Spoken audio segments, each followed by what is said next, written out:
Hello and welcome in this video. In this video, I'm going to share with you why is it that there is so much of growing focus in the area of customer experience.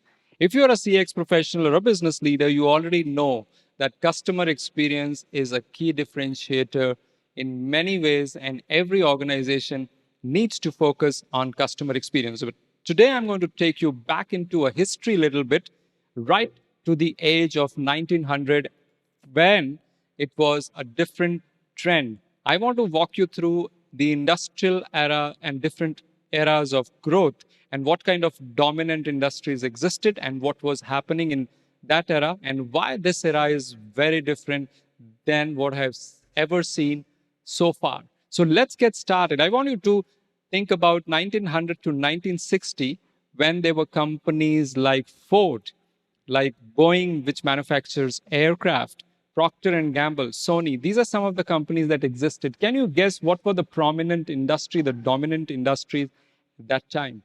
It was the age of manufacturing. Yes, that age was called as the age of manufacturing when such industries were busy manufacturing new products and new artifacts. Later on, from 1960 to 1990, there was another age. What was that age? To give you a clue, companies like Walmart, which are very strong in their retail network, started to come up. Companies like Toyota came. Cars manufactured in Japan were sent to US and other different parts of the world. What was that age? That was called as the age of distribution because now it was possible to distribute your product to far and wide, not just within the country, but even internationally. That's why it's called as the age of distribution. Next came the era of 1990 to 2010, when companies like Amazon, American Express, and Google started to come. I think you could guess it. It was called as the age of information or age of e-commerce when we started to use connected PC network and started to get savvy with internet and internet-based services.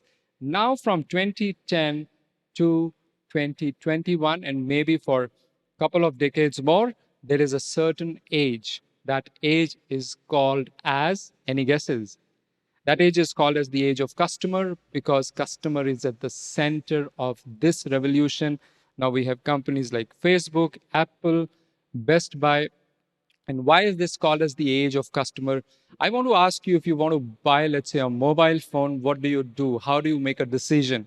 Do you go to the vendor and ask about the product? I guess most likely you would go first on Google and find out reviews and information about the product. Then you may go and check a YouTube video about the product. Then you may actually message someone on the Facebook or WhatsApp or on a group. You write for a feedback about the product from directly the users who have used that product.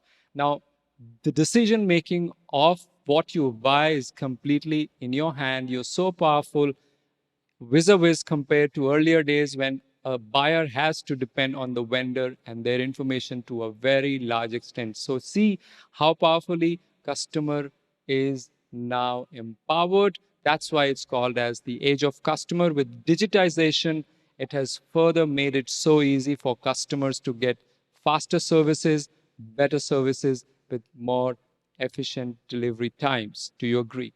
That's why it's called as the age of customer. That's why everyone is talking about customer experience, because then customer experience becomes a key differentiator. While customer have been there for all the ages, the experience element is growing in a very different way right now. So let me take you to the Amazon, which is one of the leaders in e-commerce space, has been there for a while, but has really grown significantly in its size, volume, and also in its ability to be an everything store. So, what is Amazon's vision? Do you know? Amazon's vision is to be Earth's most customer centric company. Now, that's a big vision, but I have seen its journey over the last couple of decades. And right now, they are really, really big. In 2019, they became the number one brand ahead of Apple, Google, Microsoft, Facebook, Alibaba, became the most valuable brand on top of their ability to deliver great services on top of their vision to be the Earth's most customer centric company, which is not easy, right? So, in subsequent videos, I'm going to share with you what are different competencies of customer experience. And if you want to deliver great customer experience, what are the things you need to be aware of? What are the things you need to master as a business leader?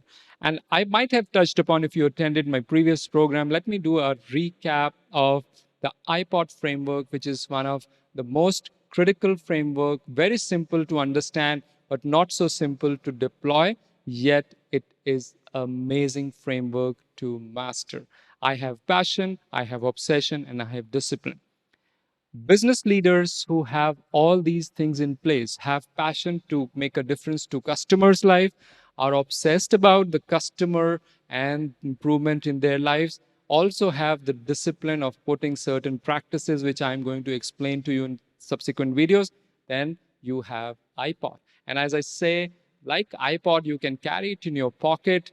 If you're carrying this iPod for customers in your pocket, then you're on your way to becoming a super customer centric leader, right? So these are some of the competencies that we are going to cover in subsequent videos: strategy, voice of customer, design, culture and accountability, and measurement.